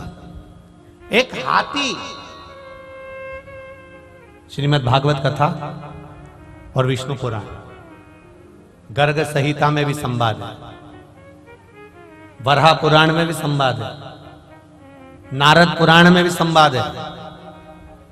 एक हाथी जिसका पांव मगर पकड़ लेता है, हाथी का पांव पकड़कर खींच कर पानी में लेकर जा रहा है, वह हाथी पूरे परिवार को बुलाता है, पूरे परिवार को बुलाने के बाद पूरी समाज को बुलाता है, समाज को बुलाने के बाद चिंघाड़ता है, चिल्लाता है, कोई नहीं आता। तब उसे हाथी को समझ में आता है अब कोई नहीं आ रहा, तब वो हाथी परमात्मा को बुलाता है और भगवान दौड़ कर आता है। ये भागवत कह रही है, ये हमारा विष्णु पुराण कह रहा है, ये हमारा गर्ग संहिता कर रही है, हमारा शास्त्र कह रहा है।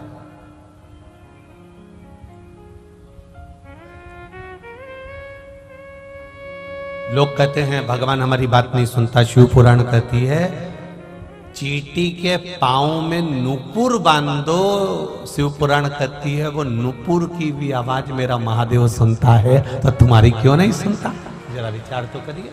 सुनता है, हर पल श्रवण करता है, हर घड़ी।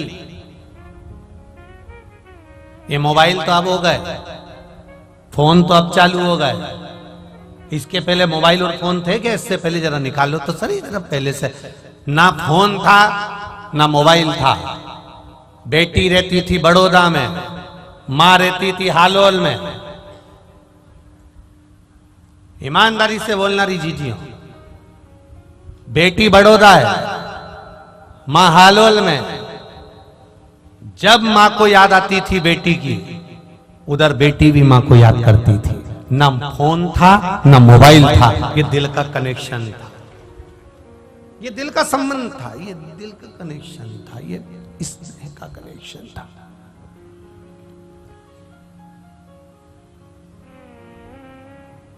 जरा विचार करिए, सोचिए जरा। अब मोबाइल होने के बाद भी, फोन होने के बाद भी संबंध इतने पक्के नहीं है जितने पहले होते थे, बिना मोबाइल के, बिना फोन के। कितना पक्का संबंध होता था।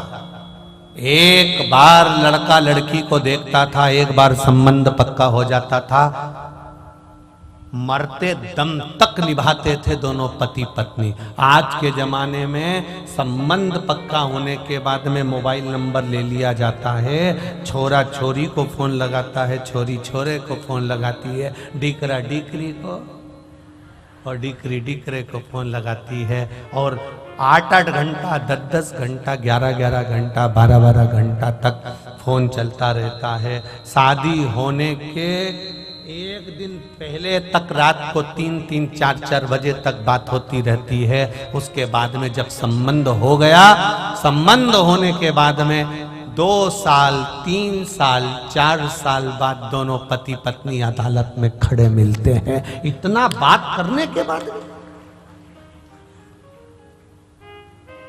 अब तो मोबाइल भी है, अब तो फोन भी है, अब तो लैपटॉप भी है और डायरेक्ट ऑनलाइन बात चल रही है मोबाइल पे एकदम।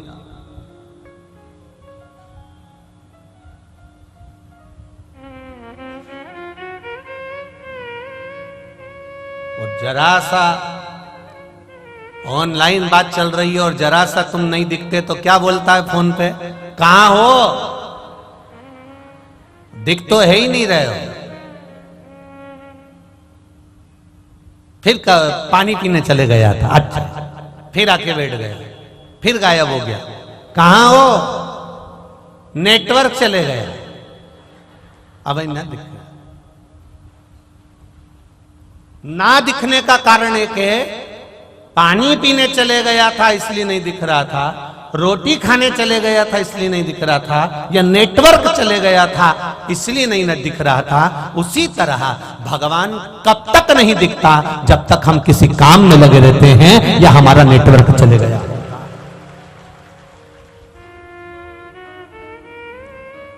मंदिर जा रहे हो, रोज शिव जी को जल चढ़ा रहे हो, रोज भगवान शंकर का गुणगान कर रहे हो, शिव महापुराण की कथा को बैठकर पंडाल में श्रवण कर रहे हो, टीवी पर श्रवण कर रहे हो, मोबाइल पर श्रवण कर रहे हो, पर कभी कभी कथा सुनते सुनते भी नेटवर्क चले जाता है। तुम देखना तुम्हारी अड़ोस पड़ोस में जो बैठी हो, थोड़ी थोड़ी देर में इनका नेटवर्क गायब हो जाता है। बैठी है, मोबाइल चालू है, भगवान भी कहता कहां है, भोलेनाथ जी भी कह रहे हैं बैठी तो है, बैठी तो है पर दिख नहीं रही। कभी कभी ऐसा होता है कि फोन चालू रहता है और धुंधला धुंधला दिखने लगता है। पार्वती और शंकर जी का संवाद कहता है, बैठे थे अमरनाथ की गुफा में और अमरनाथ की गुफा में थोड़ी देर तक पार्वती जी का नेटवर्क मिलता रहा, पार्वती जी कथा सुनती रही, उसके बाद धीरे धीरे धीरे धीरे पार्वती जी सो गई, नेटवर्क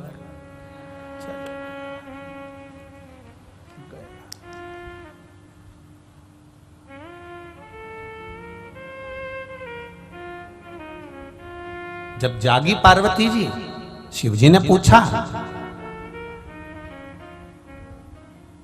कथा सुनी तूने? हाँ। कहां तक सुनी? 9वें स्कंद तक। फिर मेरी धीरे धीरे आंखें लगती चली गई, दिखना बंद हो गया, समझना बंद हो गया, भगवान समझ गए कि नेटवर्क।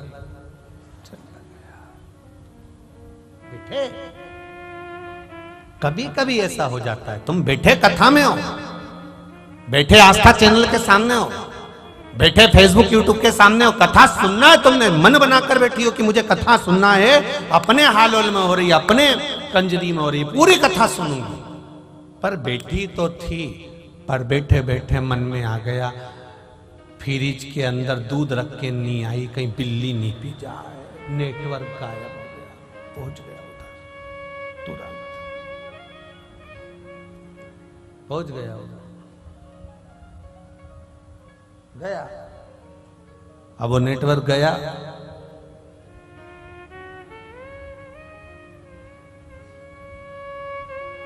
फिर किसी ने कोनी मार के कहा क्या हुआ, कथा सुनने मन लगा है? हाँ मन तो लगा है, पर वो चाबी मेरी घर में रह गई है, ध्यान नहीं आ रहा है, नेटवर्क गड़बड़ हो जाता है। अभी इससे पहले जो कथा थी परवणी की ना, परवणी थी ना, तो परवणी की कथा में कहा था पहले के समय में रेडियो रखते थे, कोई भी हो, उस रेडियो को 2-4 जगह ले जाकर देखते थे और उसकी सुई घुमा घुमा कर देखते थे, सिग्नल मिला, सिग्नल मिला, सिग्नल मिला, थोड़ी थोड़ी दूर पे देखते थे, वहां बैठ कर देख लिया सिग्नल मिल रहा है, खेत में देख लिया, बावड़ी में देख लिया सिग्नल मिल रहा है, कहीं कहीं तो वो घुन घुन करता रहता था, और कहीं कहीं एकदम सिग्नल मिल जाता था। विविध भारती आपका स्वागत करती है, मिल गया सिग्नल तुरंत।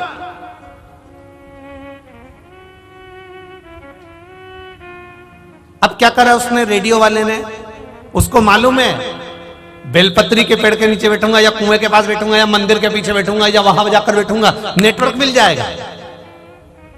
सारे रेडियो वालों को उसने बता दिया कि वहां जाकर बैठ जाना, नेटवर्क मिल जाएगा। बाकी की जगह घूमोगे तुम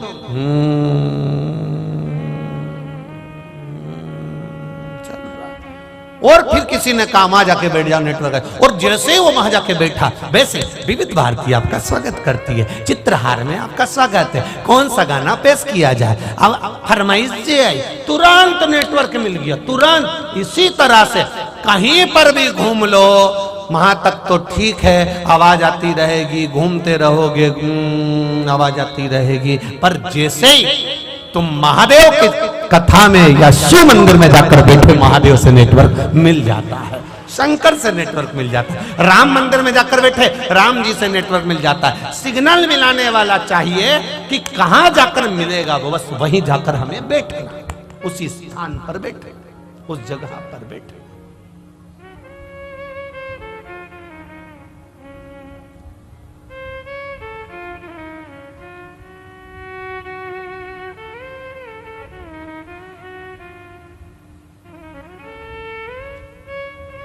हवाई जहाज में कौन कौन बैठा है, हाथ उठाओ जरा।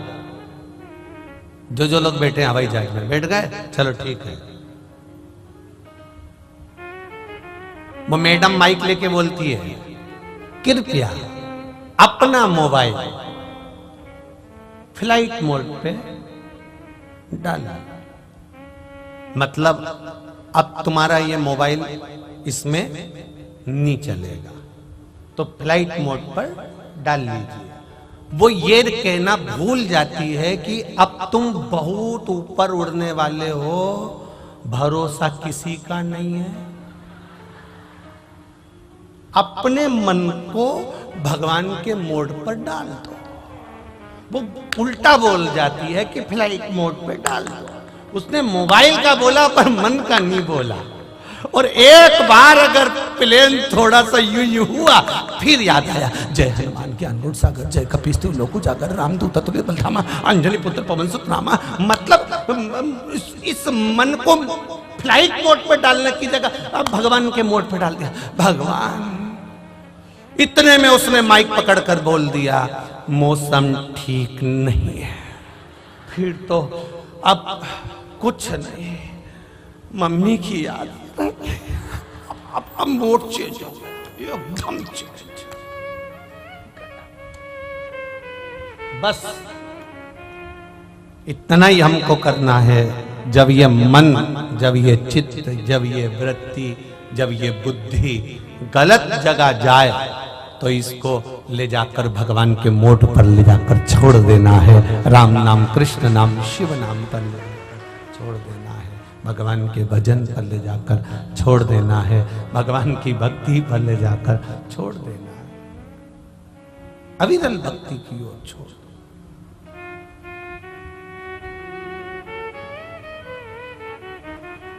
आहू, आहू का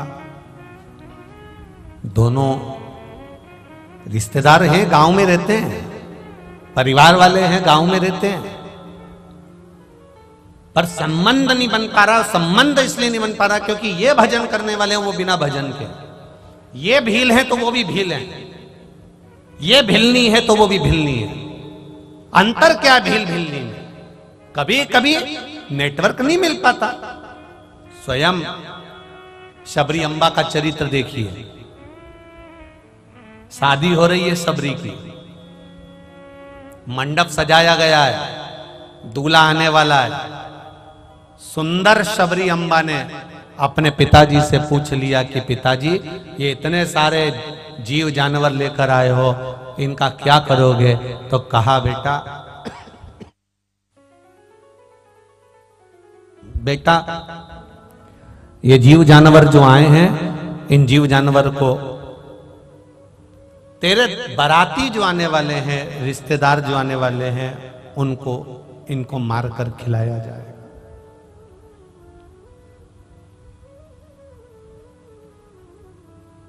ये जो जीव जानवर आए हैं, इनको आने वाले जो मेहमान हैं, तेरे बाराती हैं, उनको मारकर खिलाया जाए। इतने अजीबों की हत्या केवल एक मेरे विवाह के लिए, मेरी शादी के लिए। इतने जीवों की हत्या केवल मेरे विवाह के लिए, मेरी शादी के लिए, ठीक नहीं है। बस मंडप छोड़ा और विवाह का मंडप छोड़कर शबरी भाग गई।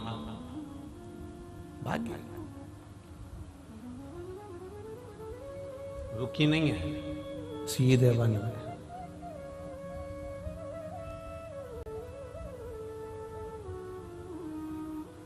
जरा सा नेटवर्क मिलाई था और शबरी अम्बा चली गई। अब इन जीवों की हत्या ना हो, इन जीवों को छोड़कर राम की भक्ति में मातंग बाबा के कहने पर ऐसी डूब गई कि आखिरी में राम जी को शबरी अम्बा के दरवाजे पर जाना ही पड़ा। इतनी डूब गई, इतनी।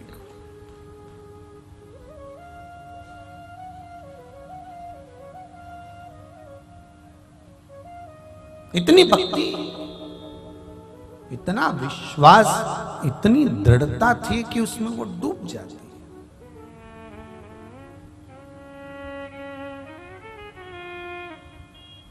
अब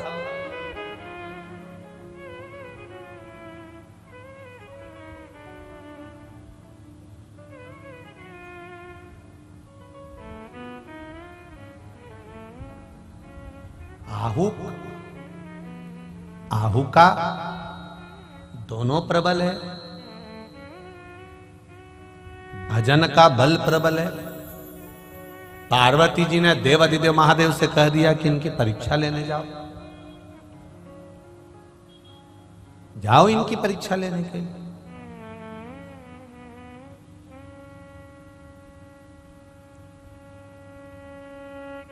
जिस दिन मृत्यु लोक पर हमारा जन्म होता है और जिस दिन हम मरते हैं,